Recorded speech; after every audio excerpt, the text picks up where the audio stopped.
ସମସ୍ତଙ୍କୁ ମୋର ଆଉ ଏକ ଭିଡ଼ିଓରେ ସ୍ୱାଗତ। ମୁଁ ପ୍ରହ୍ଲାଦ। ମୁଁ ଆଶା କରିବି ଆପଣମାନେ ସମସ୍ତେ ଭଲରେ ଥିବେ। ତ ପିଲେ, ଆଜି ମୁଁ ଯେଉଁ ଭିଡ଼ିଓ ଆପଣମାନଙ୍କ ସାମ୍ନାରେ ଆଣିଛି ତାହା ହେଉଛି ଆପଣମାନଙ୍କ ପାଇଁ ମୋଷ୍ଟ ଇମ୍ପୋର୍ଟାଣ୍ଟ। କାରଣ ମାନେ ଆମ ଓଡ଼ିଶା ବିଦ୍ୟାଳୟ ଅଛି ବା ଆମ ୟୁନିଭର୍ସିଟି ଅଛି, ତ ସେହି ସବୁ ୟୁନିଭର୍ସିଟି ପିଲାମାନଙ୍କୁ ମୁଁ କହିବି ଆଜିର ଭିଡ଼ିଓକୁ ବହୁତରୁ ବହୁତ ସମୟ ଦେଇ ଦେଖନ୍ତୁ। କାରଣ ଆଜିର ଭିଡ଼ିଓରେ ଆମେ ଏଇ ପଲିଟିକାଲ ସାଇନ୍ସ ମେଜର ପେପର 3ର 1 ମାର୍କ ସହ 2 ମାର୍କ ପିଲା କେମିତି ଅତି ସହଜ ଏବଂ ସରଳ ଭାଷାରେ ବୁଝେଇବେ ତାହା ଆମ ଏଇ ଚ୍ୟାନେଲରେ ବୁଝାଯାଇଅଛି ଏବଂ ବହୁତ ସୁନ୍ଦର ଅତି ସହଜ ଏବଂ ଅତି ସରଳ ଭାଷାରେ ବୁଝାଯାଇଅଛି। କେବଳ ସେତିକି ନୁହେଁ, ଏହି ଭିଡ଼ିଓ ଯଦି ଆପଣମାନେ ଦେଖୁଛନ୍ତି ତାହେଲେ ଭଲ ଜ୍ଞାନ ମଧ୍ୟ ଅର୍ଜନ କରିପାରିବେ। ତ ତେଣୁକରି ଯେଉଁମାନେ ମଧ୍ୟ ଆମ ଚ୍ୟାନେଲରେ ସର୍ବପ୍ରଥମେ ମାନେ ଆସୁଛନ୍ତି ତାହେଲେ ନିହାତି ଭାବରେ ଆମ ଚ୍ୟାନେଲକୁ ସବସ୍କ୍ରାଇବ୍ କର। ତାପରେ ଦେଖନ୍ତୁ, ମାନେ କେବଳ ସେତିକି ନୁହେଁ, ମୁଁ ଗତ ବର୍ଷ ଦେଇଥିଲି ମାନେ ମେଜର ପେପର 1 ଆଉ 2, ତ ସେସବୁରେ ପିଲେ ନା 100ରୁ 100% ଆସିଥିଲା। ତ ତେଣୁକରି ଏଇ ବର୍ଷ ମଧ୍ୟ ମୁଁ ଆଶା କରିବି ମୁଁ ଯେଉଁ ମାନେ କ୍ୱେଶ୍ଚିନ୍ ଦେଉଛି, ଯେଉଁ ପ୍ରଶ୍ନ ଦେଉଛି ସେସବୁ ନିହାତି ଭାବରେ 100ରୁ କିଛି ନହେଲେ ବି 90% ରିପିଟ୍ ହେବ। ତ କେବଳ ମୁଁ ମାନେ ଗାଇଡ଼ କିମ୍ବା ବହି କିମ୍ବା କେଉଁଠୁ ମୁଁ ସେସବୁ କାଢ଼ିକି ମୁଁ ୟୁଜ୍ କରିକି ଆପଣମାନଙ୍କୁ ଦେଉନାହିଁ ହେଲା। କାରଣ ମୁଁ ମାନେ ପ୍ରିଭିୟସ୍ ଇୟର୍ରୁ କ୍ୱେଶ୍ଚିନ୍ କାଢ଼ିଛି, ଠିକ୍ ଅଛି। କେବଳ ଗୋଟେ ୟୁନିଭର୍ସିଟି ନାହିଁ, ଓଡ଼ିଶାର ଅଲ୍ ୟୁନିଭର୍ସିଟିରୁ ଗୋଟେ କ୍ୱେଶ୍ଚିନ୍ କାଢ଼ିକି ମାନେ 2-3ଟା କ୍ୱେଶ୍ଚିନ୍ କାଢ଼ିକି ମୁଁ ଆପଣମାନଙ୍କୁ ବୁଝେଇବି ପିଲେ। ତ ତେଣୁକରି ଯେଉଁମାନେ ମଧ୍ୟ ଆମ ଚ୍ୟାନେଲରେ ଆସିଛନ୍ତି ତାହେଲେ ଜମା ମଧ୍ୟ ଭିଡ଼ିଓକୁ ସ୍କିପ୍ ନ କରି ମାନେ ସମ୍ପୂର୍ଣ୍ଣ ଶେଷ ଯାଏଁ ଦେଖନ୍ତୁ ହେଲା। କେବଳ ମୁଁ ଗୋଟେ ୟୁନିଭର୍ସିଟି ପାଇଁ କହୁନାହିଁ, ତ ସବୁ ୟୁନିଭର୍ସିଟି ପିଲା ଦେଖନ୍ତୁ ଏବଂ ଭଲ ମାର୍କ ରଖି ଭଲ ଜ୍ଞାନ ମଧ୍ୟ ଅର୍ଜନ କରନ୍ତୁ, ଠିକ୍ ଅଛି। ତ ଫାର୍ଷ୍ଟ ସେମିଷ୍ଟାରରେ ଥିଲା ପିଲା ଆପଣମାନଙ୍କର ମେଜର ପେପର 1 ଆଉ ମେଜର ପେପର 2। ତ ଏବେ ଅଛି ଆପଣମାନଙ୍କର ମେଜର ପେପର 3 ଆଉ ମେଜର ପେପର 4। ତ ଖୁବ୍ ଶୀଘ୍ର ଆମେ ମେଜର ପେପର 4ର ମଧ୍ୟ 2 ମାର୍କ ପ୍ଲସ୍ 1 ମାର୍କ ଡିସ୍କସନ୍ କରିବା। ତ କେବଳ ସେତିକି ନୁହେଁ, ଆମେ ଲଙ୍ଗ୍ କ୍ୱେଶ୍ଚିନ୍ ମଧ୍ୟ ଆଲୋଚନା କରିବା, 5 ମାର୍କ 8 ମାର୍କ। ତ ସେସବୁର ଆଲୋଚନା କରିବା ପିଲା, କିନ୍ତୁ ମୋତେ ଟିକେ ସମୟ ଦେବେ ହେଲା।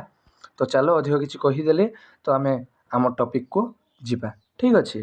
ତ ନେକ୍ସଟ ଦେଖନ୍ତୁ, ତ ପିଲେ ମୁଁ ତ କହି ରଖେ ଯେ ରାଜନୈତିକ ସିଦ୍ଧାନ୍ତର ପରିଚୟରେ ଆପଣମାନେ ଏତିକି ହିଁ ପଢ଼ନ୍ତୁ, ଠିକ୍ ଅଛି। ମୁଁ ତ ଅଲରେଡ଼ି 1 ମାର୍କର ମୁଁ ଭିଡ଼ିଓ କରିସାରିଛି। ତ ଯେଉଁମାନେ ମଧ୍ୟ ଦେଖିନାହାନ୍ତି ତାହେଲେ ଏଇ ଭିଡ଼ିଓର ଡେସ୍କ୍ରିପସନ୍ରେ ଲିଙ୍କ୍ ଅଛି, ଯାଇକି ଟିକେ ଦେଖିଦେବେ ହେଲା। ତ ଆଜିର ଭିଡ଼ିଓରେ ମୁଁ ମାନେ 1 ମାର୍କ ଡିସ୍କସନ୍ କିଛି କରୁନାହିଁ, କାରଣ ସେଇ ଭିଡ଼ିଓରେ ମୁଁ ମାନେ 1 ମାର୍କ ଆପଣମାନଙ୍କୁ କିଛି ନହେଲେ 50ଟା ଖଣ୍ଡେ ଦେଇଛି, ଯାହାକି ସବୁ ଅଲ୍ ୟୁନିଟ୍ସ ପାଇଁ। ତ ତେଣୁକରି ଯେଉଁମାନେ ମଧ୍ୟ ସେ ଭିଡ଼ିଓକୁ ଦେଖିନାହାନ୍ତି ତାହେଲେ ପ୍ରଥମେ ଯାଇକି ସେ ଭିଡ଼ିଓ ଦେଖିଦିଅ। ତାପରେ ଆଜିର ଭିଡ଼ିଓ ଯେଉଁଟା ଅଛି ଆପଣମାନଙ୍କର 2 ମାର୍କ ହେଲା, କେବଳ 2 ମାର୍କ 2 ମାର୍କ, ତ ସେସବୁ ଦେଖ, ଠିକ୍ ଅଛି। ତ ଚାଲ, ଅଧିକ କିଛି କହିଦେଲେ, ତ ତେଣୁକରି ଆମେ ଡିସ୍କସନ୍ କରିବା ହେଲା, ଠିକ୍ ଅଛି। ଯଦି ଆପଣମାନେ 1 ମାର୍କ ଦେଖିବା ପାଇଁ ଚାହୁଁଛନ୍ତି ତାହେଲେ ଏବେ ହିଁ ଯାଇକି ଆମ ଚ୍ୟାନେଲରେ ଭିଜିଟ୍ କର, ଠିକ୍ ଅଛି। ତ ଦେଖନ୍ତୁ ପିଲେ, এই ରାଜନୀତି କ'ଣ ଆପଣମାନଙ୍କର 2 ମାର୍କ ପ୍ରଶ୍ନ, ଠିକ୍ ଅଛି।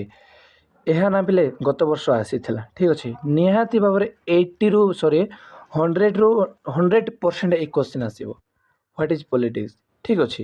ରାଜନୀତି କ'ଣ? ତ ଏହା ଆପଣମାନଙ୍କୁ ଯଦି ପରୀକ୍ଷାରେ ନ ଆସିଲେ ମଧ୍ୟ ଏହା ଜାଣି ରଖିବା ଦରକାର, ଠିକ୍ ଅଛି। ମୁଁ ତ ପିଲା ହାତ ଲେଖା ନୋଟ୍ରେ ବୁଝାଉଥିଲି, କିନ୍ତୁ କ'ଣ କରିବି ଆପଣମାନଙ୍କ ପାଇଁ, ମାନେ ମୋ ପାଇଁ ସମୟ ବହୁତ କମ୍। ତ ତେଣୁକରି ମୁଁ ଏହା ଏଡ଼ିଟିଂ କରିକି ମୁଁ ଆପଣମାନଙ୍କୁ ବୁଝାଉଛି। ତ ତେଣୁକରି ଜମା ମଧ୍ୟ ଚିନ୍ତା ନାହିଁ ହେଲା। ଯେଉଁ ବିଷୟ ଯଦି ଆପଣ ବୁଝିପାରୁନାହାନ୍ତି ତାହେଲେ ମୋତେ କମେଣ୍ଟ କରି କହିବେ, ଠିକ୍ ଅଛି। ତ ଚାଲ ଆମେ ରାଜନୀତି କ'ଣ ଆଲୋଚନା କରିବା। ତ ଦେଖନ୍ତୁ ପିଲେ, ଆମେ ଯେହେତୁ ରାଜନୀତି ବିଜ୍ଞାନର ମାନେ ବିଭାଗର ପିଲା, ତ ତେଣୁକରି ଆମକୁ ସର୍ବପ୍ରଥମେ ଜାଣିବା ଦରକାର ଯେ ରାଜନୀତି କ'ଣ। ତ ଦେଖନ୍ତୁ, ରାଜନୀତି ହେଉଛି ସମାଜ ଓ ରାଜ୍ୟରେ ଶକ୍ତିର ବଣ୍ଟନ, ଶାସନ ପ୍ରଣାଳୀ ଓ ନିଷ୍ପତ୍ତି ନେବା ସହିତ ସମ୍ପର୍କିତ ଏକ ପ୍ରକ୍ରିୟା, ଠିକ୍ ଅଛି। ମାନେ ରାଜନୀତି ହେଉଛି ଆମ ସମାଜର, ଆମ ରାଜ୍ୟର ଏକ ଶକ୍ତି ବଣ୍ଟନ, ବୁଝିପାରିଲେ ନା। ଯେମିତି ଆପଣ ଜାଣିଛନ୍ତି ଶକ୍ତି କ'ଣ, ଶକ୍ତି ବଣ୍ଟନ ହେଲା। ତାହା ଶାସନ ପ୍ରଣାଳୀ, ଆପଣ ଜାଣିଛନ୍ତି ଆମ ଭାରତରେ ମାନେ ରାଜନୀତି ବ୍ୟବସ୍ଥା ଚାଲୁଅଛି। ତ ସେଇ ଶାସନ ପ୍ରଣାଳୀ ଓ ନିଷ୍ପତ୍ତି ନେବା ସହିତ ସମ୍ପର୍କିତ ଏକ ପ୍ରକ୍ରିୟା, ମାନେ ଯେମିତିକି ସମସ୍ତଙ୍କୁ ସମାନ ନ୍ୟାୟ ମିଳିବା ଦରକାର, ସମସ୍ତଙ୍କୁ ସମାନ ଅଧିକାର ମିଳିବା ଦରକାର। ତ ସେସବୁକୁ ନିଷ୍ପତ୍ତି ନେବା ସମ୍ପର୍କିତ ଏକ ପ୍ରକ୍ରିୟା। ଠିକ୍ ଅଛି। ଏହା ମାଧ୍ୟମରେ କିଏ ଶାସନ କରିବ, କେମିତି ନୀତି ଓ କାନୁନକୁ ତିଆରି କରିବ ବା ତିଆରି ହେବ ଓ ସମାଜକୁ କିପରି ପରିଚାଳନା କରାଯିବ ସେସବୁକୁ ନିର୍ଣ୍ଣୟ କରାଯାଏ। କେଉଁଠି? ଏଇ ଆମ ରାଜନୀତିରେ। ଠିକ୍ ଅଛି ପିଲେ। ତ ସେହିପରି ରାଜନୀତି ହେଉଛି ରାଜ୍ୟର ଶାସନ ଓ ସମାଜର ସଂଗଠନ ସମ୍ପର୍କୀୟ ଏକ ଗୁରୁତ୍ୱପୂର୍ଣ୍ଣ କ୍ଷେତ୍ର। ଠିକ୍ ଅଛି। ମୁଁ ଯେତିକି ଆପଣମାନଙ୍କୁ ବୁଝାଇଲି ସରଳ ଭାଷାରେ, ତାହା ଯଦି ଆପଣ ନ ଘୋଷନ୍ତୁ ପିଲାମାନେ, ମୁଁ ତ କହିବି ଏଇ 4-5 ଲାଇନ୍କୁ ଘୋଷନ୍ତୁ ନାହିଁ। ଆପଣ ନିଜେ ବୁଝିବା ପାଇଁ ଚେଷ୍ଟା କରନ୍ତୁ। ଠିକ୍ ଅଛି। ଯଦି ଆପଣ ଘୋଷିବେ ତାହେଲେ ସବୁଦିନ ପାଇଁ ମନେ ରଖିପାରିବେ ନାହିଁ। ଯଦି ଆପଣ ବୁଝୁଛନ୍ତି ତାହେଲେ ଆପଣଙ୍କ ମନରେ ଚିରକାଳ ଯାଏଁ ରହିଯିବ ପିଲେ। ଠିକ୍ ଅଛି। ଦେଖନ୍ତୁ, ମାନେ ଭିଡ଼ିଓଟି ଲମ୍ବା ହେଇପାରେ କିନ୍ତୁ ବହୁତ ସୁନ୍ଦର ଏବଂ ସରଳ ଭାଷାରେ ବୁଝେଇବି ହେଲା।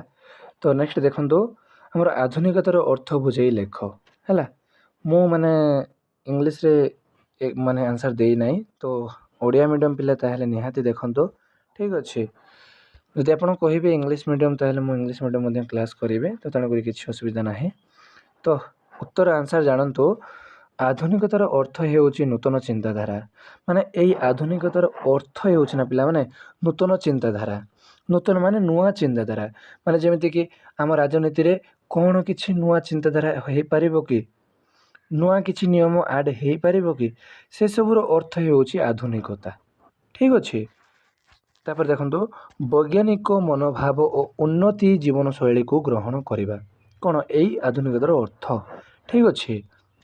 ନେକ୍ସଟ, ଏହା ପାରମ୍ପରିକ ଧାରଣାକୁ ଦୂରେଇ ଯୁକ୍ତ ବିଜ୍ଞାନ ଓ ପ୍ରଗତିକୁ ଗୁରୁତ୍ୱ ଦେଇଛି। ବୁଝିପାରିଲ? ମାନେ ଏହା ପାରମ୍ପରିକ ମାନେ ପୁରୁଣା। ଠିକ୍ ଅଛି। ପାରମ୍ପରିକ ମାନେ ଧାରଣାରୁ ଦୂରେଇ ଦେଇ, ମାନେ ଯୁକ୍ତ ମାନେ ନୂଆ, ଯେମିତିକି ଯୁକ୍ତ ବିଜ୍ଞାନ ଓ ପ୍ରଗତିକୁ ଗୁରୁତ୍ୱ ଦେଉଛି। ଆଧୁନିକତା ମାଧ୍ୟମରେ ସମାଜରେ ଶିକ୍ଷା, ସମାନତା, ସ୍ୱାଧୀନତା ଓ ପ୍ରଗତିର ବିକାଶ ହୁଏ। ମାନେ ଏଇ ଆଧୁନିକତା ମାନେ ଯଦି ଆସିବ ତାହେଲେ ଆମ ସମାଜରେ ଶିକ୍ଷା, ସମାନତା, ସ୍ୱାଧୀନତା ଓ ପ୍ରଗତିର ବିକାଶ ହୋଇପାରିବ ପିଲେ ହେଲା। ସେହିପରି ଆଧୁନିକତା ହେଉଛି ନୂତନ ଚିନ୍ତା ଓ ବୈଜ୍ଞାନିକ ଧାରାକୁ ଅନୁସରଣ କରି ସମାଜକୁ ଆଗକୁ ନେବାର ପ୍ରକ୍ରିୟା। ମାନେ ଯେମିତିକି ଆମ ସମାଜ କେମିତି ଆଗକୁ ବଢ଼ିପାରିବ ତାହା ସେଇ ଚିନ୍ତାକୁ ନେଇକିନା, ମାନେ ସେ କିଏ ଚିନ୍ତା କରିଥାଏ? ଆଧୁନିକତା ଚିନ୍ତା କରିଥାଏ ଏବଂ ଆଗକୁ ବଢ଼ାଇବାରେ ସଫଳ କରିଥାଏ ପିଲେ। ଆପଣ ବାସ୍ ଏତିକି ଜାଣନ୍ତୁ। ଠିକ୍ ଅଛି। ଆପଣ ନିଜ ଭାଷାରେ ବୁଝନ୍ତୁ କେବଳ ହେଲା।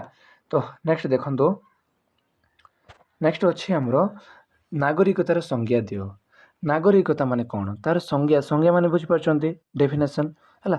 ସଂଜ୍ଞା କ'ଣ? ତାର ସଂଜ୍ଞା ଦିଅ। ତ ଦେଖନ୍ତୁ, ନାଗରିକତା ହେଉଛି କୌଣସି ରାଷ୍ଟ୍ରର ସଦସ୍ୟ ଭାବେ ବ୍ୟକ୍ତିଙ୍କର ଆଇନ ଅସମ୍ମାନିତ ସ୍ଥିତି ଯାହା ତାକୁ ନିର୍ଦ୍ଦିଷ୍ଟ ଅଧିକାର ଓ କର୍ତ୍ତବ୍ୟ ପ୍ରଦାନ କରେ।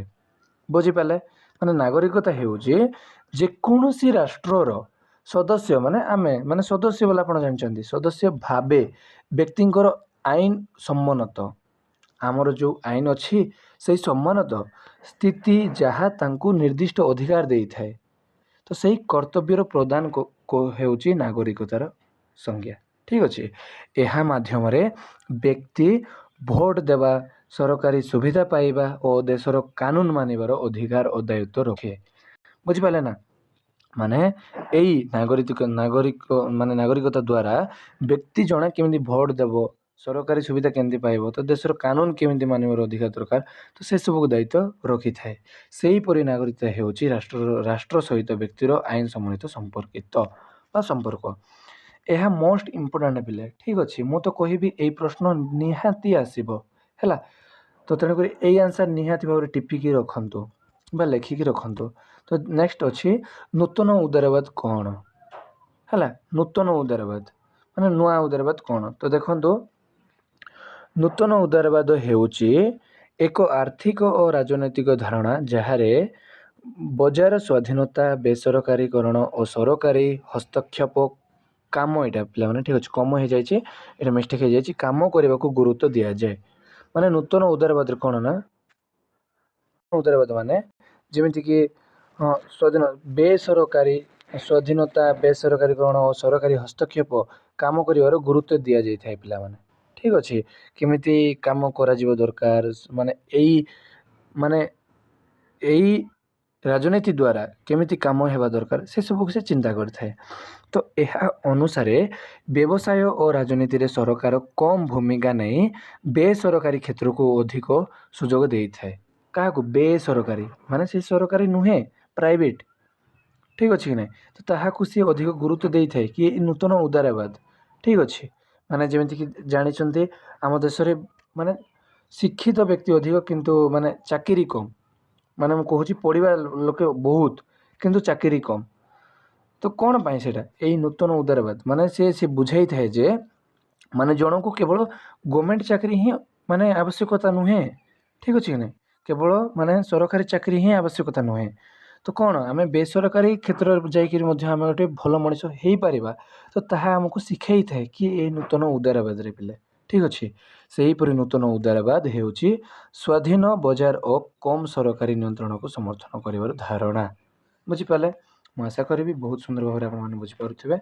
ତ ନେକ୍ସଟ ଦେଖନ୍ତୁ, ଉଦାରବାଦ କାହାକୁ କୁହାଯାଏ? ଦେଖନ୍ତୁ, ଆମେ ଉଦାରବାଦର ସଂଜ୍ଞା କ'ଣ, ମାନେ ନୂଆ ଉଦାରବାଦ କ'ଣ ଜାଣିଲେ, କିନ୍ତୁ ଏବେ ଆମେ ଜାଣିବା ଉଦାରବାଦ କାହାକୁ କୁହାଯାଏ। ଠିକ୍ ଅଛି, ଉଦାରବାଦର ମୁଁ 2ଟି କ୍ୱେଶ୍ଚିନ୍ ଦେଉଛି, ଏହା ଆପଣମାନେ ଟିପି ରଖନ୍ତୁ, ତାହା ନହେଲେ ଏଇଟା ଗୋଟେ ସିଓର ଆସିବ। ତ ଦେଖନ୍ତୁ, ଉଦାରବାଦ ହେଉଛି ଏକ ରାଜନୈତିକ ଓ ସାମାଜିକ ଧାରଣା ଯାହାରେ ବ୍ୟକ୍ତିଗତ ସ୍ୱାଧୀନତା, ସମାନତା ଓ ଅଧିକାରକୁ ଅଧିକ ଗୁରୁତ୍ୱ ଦିଆଯାଏ। ହେଲା, ଏହା ଅନୁସାରେ ପ୍ରତ୍ୟେକ ବ୍ୟକ୍ତି ନିଜ ଇଚ୍ଛା ଅନୁସାରେ ଜୀବନ ବ୍ୟତୀତ କରିବାର ଅଧିକାର ରଖେ ଓ ସରକାର ତାଙ୍କର ଅଧିକାରକୁ ସୁରକ୍ଷା କରିବାକୁ ଦାୟିତ୍ୱ ଦେଇଥାଏ। ମୁଁ କହିଲି ଏବେ ଆପଣମାନଙ୍କୁ ଉଦାରବାଦ କାହାକୁ କୁହାଯାଏ। ମାନେ ଉଦାରବାଦ ଗୋଟେ ଏମିତିକା ଜିନିଷ ଯେମିତିକି ରାଜନୈତିକ ହେଉ, ସାମାଜିକ ହେଉ ବା ସାମାଜିକ ଧାରଣା ହେଉ, ଯାହାର ବ୍ୟକ୍ତିଗତ ସ୍ୱାଧୀନତା, ଆମର ଯେଉଁ ସ୍ୱାଧୀନତା ଅଛି ନା, ତାହା ସମାନତା ଅଧିକାରକୁ ଅଧିକ ଗୁରୁତ୍ୱ ଦେଇଥାଏ। ମାନେ ଆମର ଯେଉଁ ସମାନ ସ୍ୱାଧୀନତା ଅଛି ବା ସମାନତା ଅଛି ତାହାକୁ ସେ ଅଧିକ ଗୁରୁତ୍ୱ ଦେଇଥାଏ। ତ ଏହା ଅନୁସାରେ ପ୍ରତ୍ୟେକ ବ୍ୟକ୍ତି ନିଜ ଇଚ୍ଛା ଅନୁସାରେ, ମାନେ ଆମେମାନେ ନିଜ ଇଚ୍ଛା ଅନୁସାରେ ଜୀବନ ବ୍ୟତୀତ କରିବାର ଅଧିକାର ରଖେ। ମାନେ ଆମେ ନିଜେ ଚିନ୍ତା କରୁଛେ ନା ଆମ ଇଚ୍ଛା ଅନୁସାରେ ଆମେ କାମ କରିବୁ ଏବଂ ଆଗକୁ ବଢ଼ିବୁ। ହେଲା, ତ ତାହା ସରକାରଙ୍କ ଅଧିକାରକୁ ସୁରକ୍ଷା କରିବାକୁ ଦାୟିତ୍ୱ ଦେଇଥାଏ। ହେଲା, ସେହିପରି ଉଦାରବାଦ ହେଉଛି ବ୍ୟକ୍ତି ସ୍ୱାଧୀନତା ଓ ଅଧିକାରକୁ ପ୍ରାଧାନ୍ୟ ଦେଇଥିବା ଏକ ଧାରଣା। ଠିକ୍ ଅଛି, ମୁଁ ଆଶା କରିବି ଆପଣମାନେ ଭଲ ଭାବରେ ବୁଝିପାରୁଥିବେ। ନେକ୍ସଟ ଦେଖନ୍ତୁ, ରାଜନୀତି ତତ୍ତ୍ୱ କହିଲେ କ'ଣ ବୁଝ? ତତ୍ତ୍ୱ ପିଲାମାନେ, ଠିକ୍ ଅଛି, ଆମେ ରାଜନୀତି ତ କ'ଣ ଜାଣିଲେ, କିନ୍ତୁ ଏବେ ଜାଣିବା ଆମେ ତତ୍ତ୍ୱ। ତତ୍ତ୍ୱ କ'ଣ? ଠିକ୍ ଅଛି, ତ ଦେଖନ୍ତୁ, ରାଜନୀତି ତତ୍ତ୍ୱ ହେଉଛି ରାଜନୀତି ସମ୍ପର୍କୀୟ ମୂଳ ଧାରଣା। ମୂଳ ଧାରଣା ବୋଲି ଆପଣମାନେ ଜାଣିପାରୁଥିବେ। ଠିକ୍ ଅଛି, ତ ସିଦ୍ଧାନ୍ତ ଓ ଚିନ୍ତାଧାରାର ଅଧ୍ୟୟନ କେଉଁଟା? ଏଇ ରାଜନୀତି ତତ୍ତ୍ୱ। ଏହା ରାଜ୍ୟର ଶକ୍ତି, ନ୍ୟାୟ, ସ୍ୱାଧୀନତା, ଅସମାନତା ଭଳି ବିଷୟକୁ ବ୍ୟାଖ୍ୟା କରେ। ଠିକ୍ ଅଛି, ମାନେ ଯେମିତିକି ଆମ ରାଜ୍ୟର ଶକ୍ତି, ନ୍ୟାୟ, ସ୍ୱାଧୀନତା, ଅସମାନତା ଭଳି ବିଷୟକୁ ବ୍ୟାଖ୍ୟା କରିଥାଏ କିଏ? ଏଇ ତତ୍ତ୍ୱ। ଠିକ୍ ଅଛି, ଏହା ମାଧ୍ୟମରେ ଆମେ ଜାଣିପାରୁ ଯେ ଶାସନ କେମିତି ହେବା ଉଚିତ। ଦେଖ, ମୋଷ୍ଟ ଇମ୍ପୋର୍ଟାଣ୍ଟ ବିଷୟ, ବୁଝିପାରିଲେ କି ନାହିଁ? ତ ଆମ ରାଜ୍ୟରେ ବା ଆମ ଦେଶରେ ଆମ ଶାସନ କେମିତି ହେବା ଆବଶ୍ୟକ କିଏ ଚିନ୍ତା କରିଥାଏ? ଏଇ ତତ୍ତ୍ୱ, ରାଜନୀତି ତତ୍ତ୍ୱ ଚିନ୍ତା କରିଥାଏ। ପିଲାମାନେ ଆମକୁ ମାନେ ସଚେତନ କରିଥାଏ ଯେ ଏମିତି ହେବା ଆମ ମାନେ ଏମିତି ହେବ ଆମ ନ୍ୟାୟ ବୋଲେ ସେ ଉଚିତ ବୋଲେ ମନେ କରିଥାଏ। ଠିକ୍ ଅଛି, ଓ ସମାଜରେ ନ୍ୟାୟ କିପରି ସ୍ଥାପିତ ହେବ ସେହିପରି ରାଜନୀତି ତତ୍ତ୍ୱ ହେଉଛି ରାଜନୀତିର ମୂଳ ଧାରଣା ଓ ସିଦ୍ଧାନ୍ତର ଅଧ୍ୟୟନ। ରାଜନୀତିର ମୂଳ ଧାରଣା 1 ମାର୍କ ପଚାରିପାରେ, ତ ଆପଣ ଡାଇରେକ୍ଟ ତତ୍ତ୍ୱ ବୋଲି ଲେଖିଦେବେ। ଠିକ୍ ଅଛି, ମୁଁ ଆଶା କରିବି ଆପଣମାନେ ଭଲ ଭାବରେ ବୁଝିପାରୁଥିବେ। ନେକ୍ସଟ ଦେଖନ୍ତୁ, ଆଧୁନିକତା ଓ ରାଜନୈତିକର ତତ୍ତ୍ୱ ବର୍ଣ୍ଣନା କର। ଆଧୁନିକ, ପୁରୁଣା। ଠିକ୍ ଅଛି, ଆଧୁନିକ ଓ ରାଜନୈତିକ ତତ୍ତ୍ୱର ବର୍ଣ୍ଣନା କର। ତ ଦେଖନ୍ତୁ, ଏଇଟା ହେଉଛି ଆଧୁନିକ, ଏଇଟା ହେଉଛି ରାଜନୈତିକ ତତ୍ତ୍ୱ। ଠିକ୍ ଅଛି, ଦେଖନ୍ତୁ, ଆଧୁନିକତା ହେଉଛି ନୂତନ ଚିନ୍ତାଧାରା, ବୈଜ୍ଞାନିକ ମନୋଭାବ ଓ ପ୍ରଗତିଶୀଳ ଜୀବନ ପ୍ରଣାଳୀକୁ ଗ୍ରହଣ କରିବା। ଠିକ୍ ଅଛି, ଆଧୁନିକତା ଆଧୁନିକତା ମାନେ ମୁଁ କହିଥିଲି ଆଧୁନିକତା ମାନେ କ'ଣ ବୋଲେ? ଠିକ୍ ଅଛି ନାହିଁ, ଆଧୁନିକତା ହେଉଛି ମାନେ ଗୋଟେ ନୂଆ ଚିନ୍ତାଧାରା କେମିତି ହେବ, ଆମ ବୈଜ୍ଞାନିକ ମନୋଭାବ, ମାନେ ଆମ ସମାଜରେ ଗୋଟେ ନୂଆ ଚିନ୍ତାଧାରା କେମିତି ଆସିବ, ଆମ ରାଜନୀତିରେ କେମିତି ନୂଆଟା ପରିବର୍ତ୍ତନ ହୋଇପାରିବ, ସେସବୁକୁ ସେ ଗ୍ରହଣ କରିଥାଏ। ମୁଁ ଆପଣମାନଙ୍କୁ ପ୍ରଥମରୁ କହିଛି। ଠିକ୍ ଅଛି, ତ ଏହା ପାରମ୍ପରିକ ଧାରଣାକୁ ଛାଡ଼ି ଯୁକ୍ତ ସମାନତା ଓ ସ୍ୱାଧୀନତା ସମାନତାକୁ ଗୁରୁତ୍ୱ ଦେଇଥାଏ। କିଏ? ଏଇ ଆଧୁନିକତା। ନେକ୍ସଟ 2 ନମ୍ବର ହେଉଛି ରାଜନୈତିକ ତତ୍ତ୍ୱ। नेक्स्ट तो मुझे जमीक राजनैतिक तत्व हो राजनीति संपर्क मूल धारणा और यार सिद्धांतर अध्ययन यार राज्य शक्ति और न्याय स्वाधीनता और समानता भली विषयर व्याख्या मिले से आधुनिक समाज को नूतन दिग देता बेले राजनैतिक तत्व से समाजर शासन और मूलबोध को बुझाई थाए। तो पिले कहते जे सर आधुनिक तो आप पढ़ाइले प्रथम तत्व कौन पढ़ाइले प्रथम पुणी देवार कौन थी पुणी आपने आमको कौन पर बुझाऊँ भावुव निजे। तो पिले मु गोटे यूनिवर्सिटी क्वेश्चन देना आपण मानक ठीक अच्छे मुझे कहूँ ना एटा ना एटा ना एटा सियोर कनफर्म पड़ो माने पड़ो। तो तेणुक माने आपण जदि माने कनसेप्ट क्लीयर हो जाइथिबो ना ताले आउ जमा मध्य चिंता नाही हला।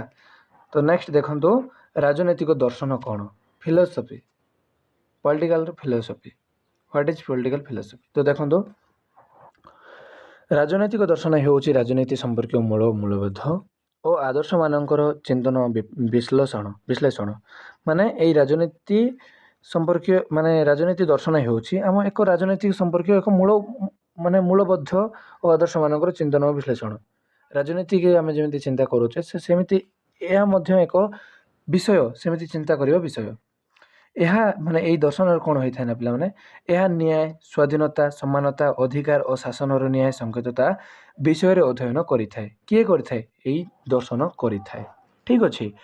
यह माध्यम आम बुझीपारे सर्वोत्तम शासन केमिति हेबा उचित और समाज रे न्याय किपरि स्थापित हेबा उचित उचित है।